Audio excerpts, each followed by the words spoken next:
This channel does not promote any violent, harmful, or illegal activities. All content provided by this channel is meant for an educational purpose only.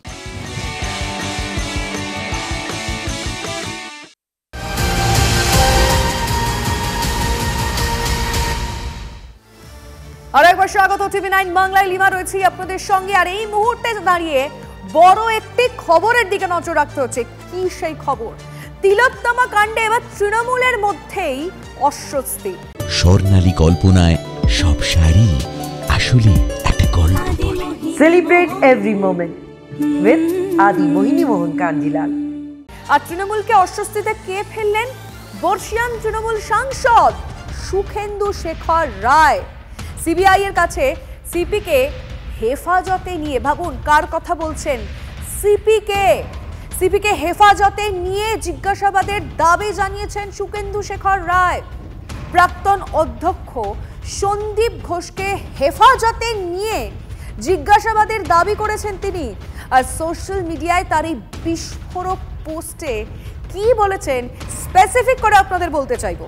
CP প্রাক্তন অধ্যক্ষকে হেফাজতে নিয়ে জেরা করুক CBI. কারা আত্মহত্যার কথা রটিয়েছিল? কেন 3 দিন পরে ঘটনাস্থলে স্নিফার ডগ? কেন দেওয়াল ভাঙা হলো? এরকম শতাধিক প্রশ্ন আছে। দুজনকে হেফাজতে নিক সিবিআই। শতাধিক প্রশ্ন ঘুরে বেড়াচ্ছে। আর ওদের মুখ খোলান। কাদের প্রশ্রয়ে রায় এত প্রভাবশালী?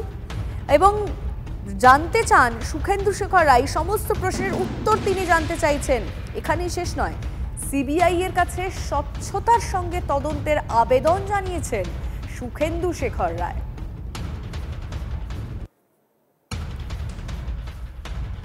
জগন্নাথ চট্টোপাধ্যায় বিজেপি নেতা, তিনি কিভাবে দেখছেন সুখেন্দু শেখর রায়ের এই পোস্টকে? আসুন শোনা যাক।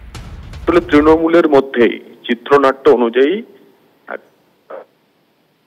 করছেন এবং জন্য অভিষেক বন্দ্যোপাধ্যায়কে খুশি করতে যা যা করার তাই তিনি করছেন।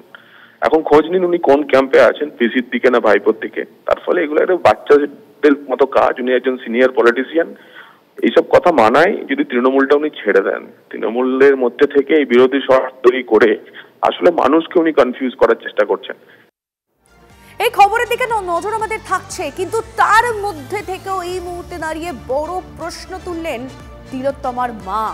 কি প্রশ্ন তুললেন? তিলোত্তমার মা বলছেন যে কোথায় ঘুমোচ্ছে তিলোত্তমা সেটা খুনি কি করে জানলো? তিলোত্তমার মৃত্যুতেই বড় প্রশ্ন তুলছেন তিলোত্তমার মা। তিলোত্তমাকে ধর্ষণ, খুন ধৃত সঞ্জয়ের একার কাজ নয়, এই নিয়ে নিশ্চিত ফরেনসিক বিশেষজ্ঞরাও। দাবি তিলোত্তমার মায়ের। ভিতরের যদি লোক না থাকে এত বড় অপরাধ সম্ভব? দাবি তিলোত্তমার মায়ের। সিএম এসেই বলেছেন যে আসল দোষী ধরা পড়ে গেছে বললেই আমি বলেছি না, আমি ওকে আসল দোষী মনে করছি না দিদি। আসল দোষী ও যদি বাইরের ভেতরের কেউ না থাকলে ও কি করে জানলো রাতে আমার মেয়ে সেমিনার রুমে রয়েছে? ম্যাডাম তখন মাথা নিচু করে বললেন, ওই পুলিশকে বললেন যে এটা আমারও কোশ্চেন। একজনের দ্বারা মানে আমার মেয়ের বডি দেখে যা মনে হয়েছে একার দ্বারা কিছুতেই সম্ভব না।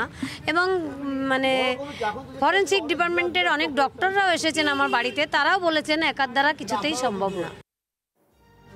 আরজি করের তদন্ত নিয়ে তৃণমূলে আড়াআড়ি ভাগ। সিপিকে হেফাজতে নিয়ে জিজ্ঞাসাবাদের দাবি করলেন সুখেন্দু শেখর রায়। দলের বর্ষিয়ান সাংসদের মন্তব্যকে সমর্থন করলেন না তৃণমূল নেতা কুণাল ঘোষ। সোশ্যাল মিডিয়ায় কুণাল ঘোষ লেখেন, ঘটনার তথ্য পেতেই যথাসাধ্য চেষ্টা করছেন সিপি। ইতিবাচক দৃষ্টিভঙ্গি নিয়েই ঘটনার তদন্ত করছিলেন। আমার একজন সিনিয়র নেতার থেকে এই ধরনের পোস্ট দুর্ভাগ্যজনক, লিখেছেন কুণাল ঘোষ। নিঃসন্দেহে দাঁড়িয়ে সুখেন্দু শেখর রায়ের পোস্টকে রিপোস্ট করে এবং সেখানে কুণাল ঘোষ যে মন্তব্য করেছেন তা নিঃসন্দেহে তাৎপর্যপূর্ণ এবং খুব গুরুত্বপূর্ণ। তৃণমূলের মধ্যে দুপক্ষ আড়াআড়ি ভাগ হয়েছে। যদিও সুখেন্দু শেখর রায়ের পোস্টে কতজন সাপোর্ট করছেন সেটা নিয়ে বড় প্রশ্ন আছে। এখনো সেরকম কোনো নাম সামনে আসেনি। কিন্তু কুণাল ঘোষের মন্তব্য, কুণাল ঘোষ যে ক্যাপশন দিয়েছে তাতে বোঝা যাচ্ছে যে তৃণমূলের তরফ থেকে এটা কোনো সাপোর্ট করা হচ্ছে না। সৌম্য আইচ রায় এই মুহূর্তে আমাদের সঙ্গে রয়েছে, আপনাকে স্বাগত জানাবো TV9 বাংলায়। সুখেন্দু শেখর রায় একটি পোস্ট করেছেন যেখানে তিনি সিপিকে হেফাজতে নিয়ে এবং প্রাক্তন অধ্যক্ষকে নিয়ে হেফাজতে নিয়ে জিজ্ঞাসাবাদের বক্তব্য রেখেছেন। সেখানে তৃণমূলের তরফ থেকে কুণাল ঘোষ বলছেন যে এটাকে কোনোভাবেই সাপোর্ট করা হয় না, কারণ সিপির তরফ থেকে সব রকম চেষ্টা করা হচ্ছে। আপনি কিভাবে দেখছেন এই তৃণমূলের দু তরফের মন্তব্য নিয়ে? দেখুন, আমি কারোর নাম না নিয়েও একটা কথা পরিষ্কার বলতে পারি যে দৈত্যকুলেও প্রহ্লাদের জন্ম হয়। দু চারজন আছেন তো যারা, দেখুন রাজনীতির জায়গায় থাকবে। আজকে এই রাজনীতি, কালকে রাজনীতির সঙ্গে এই বিষয়টাকে গুলিয়ে ফেললে চলবে না।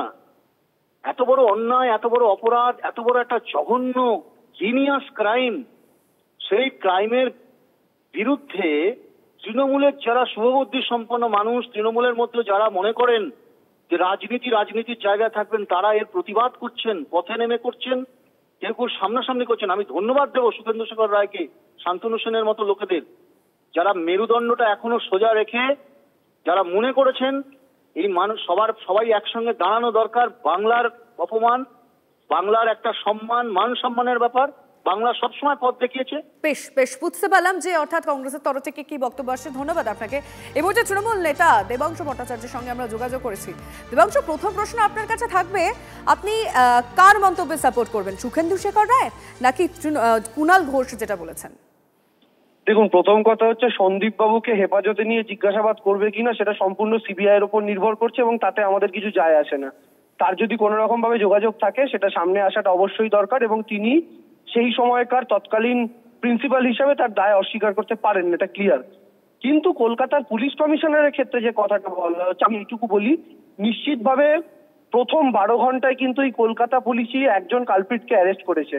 আজকে 5 দিন অতিক্রান্ত হতে চললে সিবিআই এর হাতে দায়িত্ব গেছে, অর্থাৎ 12 × 10 120 ঘন্টার উপর অতিক্রান্ত। সিবিআই কি একজনকে অ্যারেস্ট করতে পেরেছে? 12 ঘন্টায় কলকাতা পুলিশ একজনকে অ্যারেস্ট করেছিল এই পুলিশ কমিশনারের নেতৃত্বেই। আজকে কিন্তু 120 ঘন্টা অতিক্রান্ত হতে চলেছে, একজনকেও সিবিআই এক্সট্রা অ্যারেস্ট করতে পারেনি। ফলে স্বাভাবিকভাবেই আপনি যদি ট্র্যাক রেকর্ড দেখেন, কলকাতা পুলিশের ট্র্যাক রেকর্ড এখানে অনেক বেটার। তারা অভিযুক্তকে অ্যারেস্ট করেছে এবং সিবিআই এর মতো করে কাজ করছে, কিন্তু এখনো কোনো ফ্রুটফুল রেজাল্ট দেখা যায়নি। ফলে আমি কোথাও গিয়ে মনে করি না কলকাতা পুলিশের তরফ থেকে কোনো গাফিলতি ছিল। তারা তাদের মতো করে কাজ করেছেন এবং যথেষ্ট পজিটিভলি কাজ হয়েছে। ফলে সেই জায়গা থেকে দাঁড়িয়ে কলকাতা পুলিশ কমিশনারকে অ্যারেস্ট করতে হবে এই কথাকে আমি কখনোই সমর্থন করি না। কিন্তু অবশ্যই সন্দীপ বাবুর মধ্যে যদি কোনো কিছু থেকে থাকে তাকে অবশ্যই হেফাজতে নিয়ে জিজ্ঞাসাবাদ করা যেতে পারে।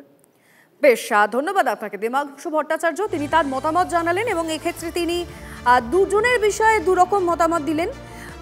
প্রাক্তন অধ্যক্ষ, তিনি সেই মুহূর্তে দাঁড়িয়ে বর্তমান প্রিন্সিপাল ছিলেন, সেই সময় তার কিছু কর্তব্য সেই মুহূর্তে ছিল, তিনি কি জানতেন কি না জানতেন, হেফাজতে নিয়ে তাকে জিজ্ঞাসাবাদ করা যেতে পারে, যেটা সুখেন্দু শেখর রায় পোস্টে তার কথা বলেছেন। কিন্তু দেবাংশু এটা ক্লিয়ার করলেন যে কলকাতা পুলিশ যেভাবে কাজ করেছে, সিপিকে হেফাজতে নিয়ে জিজ্ঞাসাবাদের বিরুদ্ধে তিনি তীব্র বিরোধ করলেন এবং কুণাল ঘোষ ক্ষেত্রে যেটা বলেছেন যে কলকাতা পুলিশ যথেষ্ট ভালো কাজ করেছে, সেই বিষয়ে সমর্থন করলেন দেবাংশু।